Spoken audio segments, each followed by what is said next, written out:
Sa previous episode, ang bida nating si Hoban na palaging binubuli sa school at ginagawa pang katatawanan ng dalawang YouTuber, sinusunod niya ang utos ng mga ito para sa sarili nilang kapakanan at kung hindi susunod si Hoban sa utos nila ay tiyak na mabubugbog siya dito.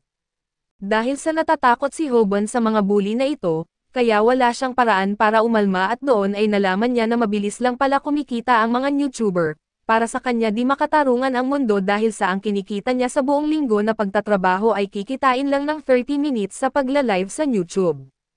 Gusto ni Hoban pasukin ang trabaho na ito hanggang sa dumating ang panahon, hindi sadyang nag-viral siya dahil lamang sa nangyaring bangayan nila ng isa sa mga bully at ito'y nakunan ng video sa pamamagitan ng 4K live camera. Naging sikat si Hoban overnight dahil sa video na ito at ang nakakatuwa ay kumita siya at ipinangbayad niya sa bills ng hospital kung saan nagpapagaling ang kanyang ina.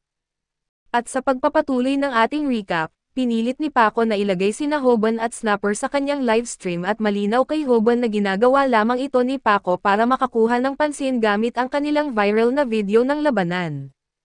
Pinilit ni Paco sina Hoban at Snapper na batiin ang mga manunood ayon sa plano niya, kaya't ipinakilala nila ang kanilang sarili bilang The Bullied Boys subalit may lihim na plano ang dalawa at gusto ni Snapper na simulan ito ni Hoban, ngunit hindi pa handa si Hoban. Biglang nag-alok si Paco na magbigay ng libreng PC sa kanyang mga subscribers, ngunit idineklara ni Hoban na nagsisinungaling ito at inihayag niya na ang giveaway ay isang scam at si Paco ay nagpapanggap lamang na mabuting tao sa harap ng camera. Sinabi ni Hoban sa stream na si Paco ay talagang isang tunay na masamang tao at ginamit niya ang mga pasa na ibinigay sa kanya ni Paco bilang ebidensya. Ipinaliwanag ni Hoban na i-upload niya ang lahat ng masamang ginawa sa kanya ni Paco sa kanyang sariling channel. Alam ni Hoban na malaki ang magiging kapalit nito para sa kanya kaso palagi naman siyang binubugbog sa paaralan, kaya't naisip niya na baka kumita na rin siya habang ginagawa ito.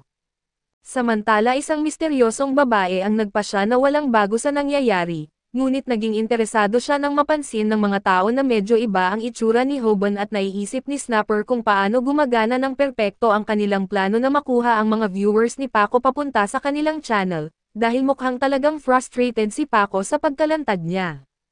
Sa isang hindi inaasahang pagbabaliktad ng mga pangyayari, ibinunyag ni Paco na natapos ang kanyang livestream dahil namatay ang baterya ng kanyang telepono at nang walang kamera, sinimulang bugbugin ni Paco si Hoban nang walang awa dahil sa pagtatangka nitong malantad siya. Ang di niya alam, si Snapper pala ay naka-livestreaming ng pangbubugbog sa 33,000 na tao at nakakakuha sila ng maraming subscribers. Naiisip ni Snapper kung gaano katalino ang kanilang plano na hindi direktang hinamon si Paco sa kanyang sariling stream.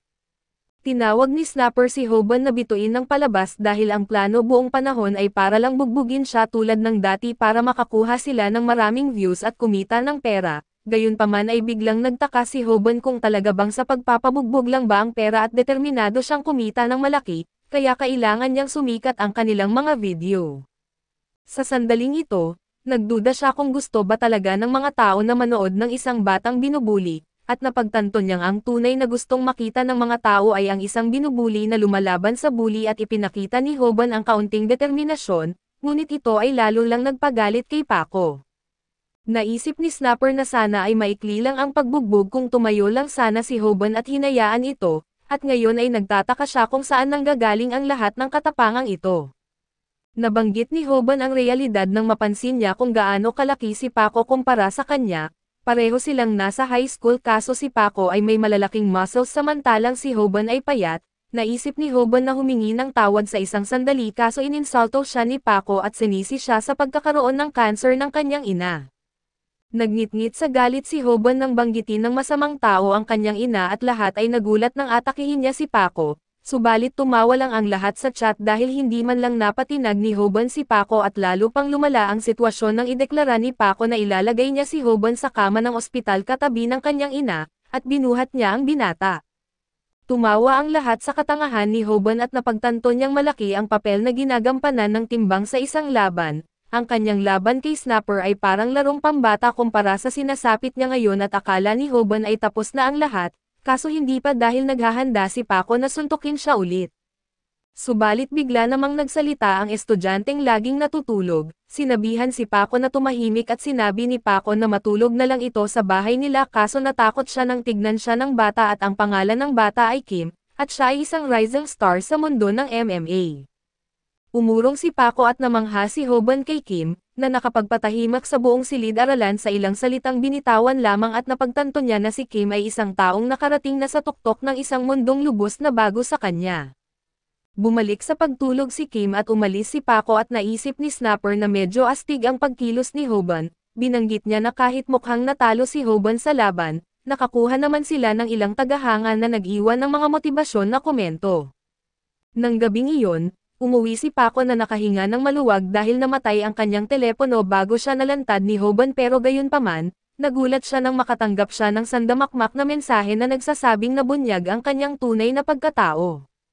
Kinalaunan ay nalaman natin na hindi maaring mas masaya pa si Hoban, binugbog siya ni Paco ng pisikal ngunit tinamaan ni Hoban kung saan talaga masakit dahil ang video ng pagbugbog sa kanya ni Paco ay nag-viral at kumalat kahit saan, humingi ng tawad si Paco sa isang stream ngunit nagkamali siya ng malaki.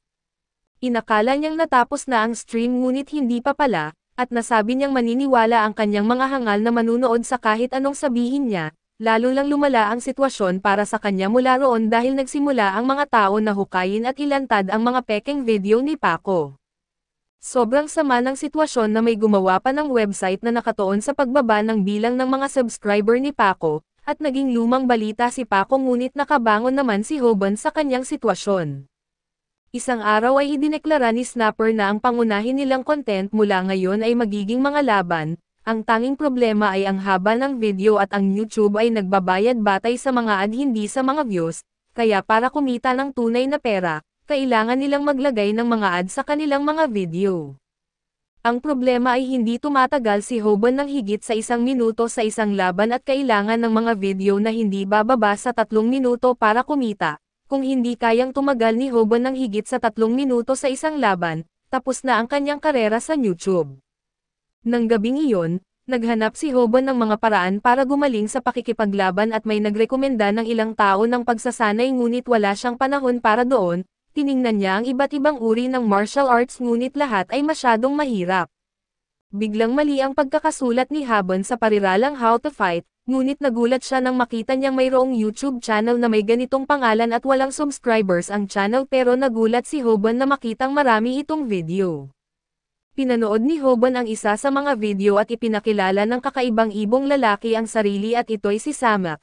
Ang unang hakbang ni Samak para manalo sa laban ay huwag masyadong padalos-dalos at kung hindi makontrol ng isang mandirigma ang kanilang sarili, hindi lang basta kamao ang kanilang ibinubuhos kundi pati na rin ang kanilang mga emosyon.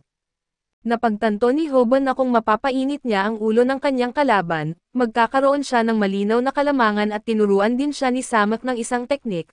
At nagulat si Hoban nang marinig na ito ay magpapahintulot sa kanya na matamaan ng hindi nasasaktan.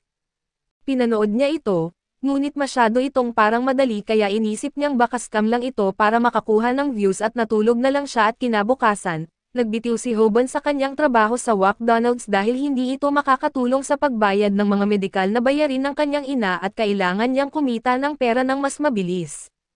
Pinag-uusapan ng kanyang mga kasamahan sa trabaho kung paano nagbitiw ang taong nagbunyag kay Paco at narinig ito ni Bomi. Pinag-isipan ng boss ni Hoban na magtayo ng sarili niyang channel para sumikat tulad ni Hoban kaso binigyan siya nito ng nakakatakot na tingin. Dumating si Bomi para magpasalamat kay Hoban sa pagbunyag sa tunay na pagkatao ni Paco. Nagulat ang lahat nang hingin niya ang numero ng telepono ni Hoban at dahil hindi na sila magkatrabaho, gusto niyang manatiling nakikipag-ugnayan sa kanya at agad ginamit ni Hoban ang kanyang numero habang nagte-text sila sa klase, ngunit nagtataka si Hoban kung baka scam lang ito. Binanggit niya na hindi na mahalaga at sinabi sa kanya na kunin na lang ang lahat ng kanyang pera, ngunit inisip lang niya na nagbibiro siya sa kanyang mga simp na komento at dumating si Snapper para ituro kung gaano kahirap para sa isang tao na umabot sa 100,000 subscribers pagkatapos lang ng 2 video. Hindi ito magagawa kahit ng mga kilalang tao, ngunit gusto lang malaman ni Snapper kung may naisip na ba si Hoban na paraan para mapatagal ang isang laban ng 3 minuto kaso wala pa, kaya ipinapaalala ni Snapper na hindi nila dapat sayangin ang pagkakataong ito. Naniniwala si Hoban na ang pagiging sikat ay hindi palaging humahantong sa magandang bagay, ngunit bigla niyang napagtanto kung gaano siya kamali nang dumating si Romy para hilingin sa kanya na gumawa ng livestream kasama niya. Sinabi ni Hoban na astig ang pagiging sikat at pumayag siya na gawin ito kaso syempre, may pag-alinlangan ang mga kasama niya. Ipinapaliwanag ni Romy na patuloy na hinihiling ng kanyang mga manunood na makita si Hoban. Hinikayat niya si Hoban kaso tumingin siya sa kaibigan niyang si Snapper para sa payo dahil siya ang estratehiya ng kanilang grupo kaso sa kasamaang palad. Hindi rin malinaw ang pag-iisip ni Snapper dahil iminungkahi niya lamang na dapat magdala ng kaibigan si Romy para makapag-double date sila. Biglang ang lahat ay natakot nang dumating si Paco na galit kay Hoban dahil sinira niya ang YouTube channel nito, at noon naalala ni Hoban ang sinabi sa video ni Samak na walang mas madaling kalaban kaysa sa isa na naiinis na, maliwanag na frustrated si Paco kaya inihanda ni Hoban ang susunod na hakbang kung saan siya ay matatamaan ng hindi nasasaktan. Gayunpaman ay itinigil ni Paco ang kanyang suntok ng ibunyag ni Snapper na kinukunan niya ng video ang lahat. Nagbanta si Snapper na i-upload niya ang video kaya nagsumpa si Paco na maghihiganti siya at umaasa si Romy na hindi siya kasama sa gulong ito, ngunit umalis lang si Paco. Nakahinga ng maluwag si Snapper at tinuro na may utang na pasasalamat sa kanya si Hoban, ngunit si Hoban ay nagulat pa rin at nangyari ang lahat ayon sa sinabi ni Samak, kaya nagtataka si Hoban kung sino nga ba ang misteryosong tao na ito. Pagkatapos ay nahuli si Snapper sa kanilang pagpupulong at naiisip ni Hoban kung gaano kahirap ang pagkakaroon ng tema ng pakikipaglaban. Malaki itong problema dahil malamang hindi sila makakapagpatuloy na basta na lang makikipag-away sa mga baliw at sa halip na mag-isip ng solusyon, nagpasya na lang si Hoban na mag-text kay Bomi. Namangha si Hoban kung gaano siya kasaya habang nagti-text kay Bomi. Ngunit nagulat si Hoban nang sabihin ni Bomi na mas gusto niyang marinig ang boses ng isang tao kaysa mag-text at akala nang medyo mabagal umintindi at inakala ni Hoban ay ayaw na ni Bomi mag-text, pero ang ibig sabihin pala niya ay gusto niyang makipag-usap sa kanya sa telepono. Handang-handa na sana si Hoban na tawagan siya agad, ngunit may dumating na mga tao na nagsasabing sila ay malalaking tagahanga niya at nagulat si Hoban na kahit ang mga taong mukhang nakakatakot ay gusto siyang kausapin dahil sa kanyang kasikatan. Tinanong ng isa sa kanila kung magkano na ang kinita ng kanyang mga video, at doon napagtanto ni Hoban na gusto lang pala siyang nakawan at biglang dumating si Snapper para tulungan siya pero agad itong bumagsak. Nadismaya si Hoban nang makita kung gaano kalampas si Snapper at naisip niyang wala itong kakayahang lumaban. Kinuha ng lalaki ang telepono ni Hoban at sinabihan siyang ipagpatuloy ang paggawa ng mga video sa YouTube para nanakawan siya ulit balang araw. Nagimbal si Hoban dahil nasa teleponong iyon ang numero ni Bomi at sinubukan niyang sabihin sa lalaki na kunin na lang ang telepono ni Snapper, ngunit iniisip ni Hoban na dapat nilang tawagan ang pulisya para mabawi ang kanyang telepono. Ngunit sa tingin ni Snapper ay baliw siya dahil mas magandang ideya raw ang naisip niya. Palaging iniisip ni Snapper ang paglikha ng content kaya ibinunyag niyang live streaming pala ang nangyayaring pangho-hold up at ngayon ay pinalakpakan siya ng mga tagahanga ni Hoban. Itinuro ni Snapper na sikat ang mag-asawang iyon sa lugar na iyon at tiniyak niyang ang paghabol sa kanila ay makakakuha sila ng maraming views. Nagtataka si Hoban kung gusto lang ba nilang makita siyang mabugbog ulit, ngunit iniwan niya muna ang pag-aalalang iyon at nagpa siyang simulan ang kanyang live stream. Kaso dito muna matatapos ang ating recap sa bagong anime na ito, antabayanan po ninyo sa susunod na linggo ang bago nating episode.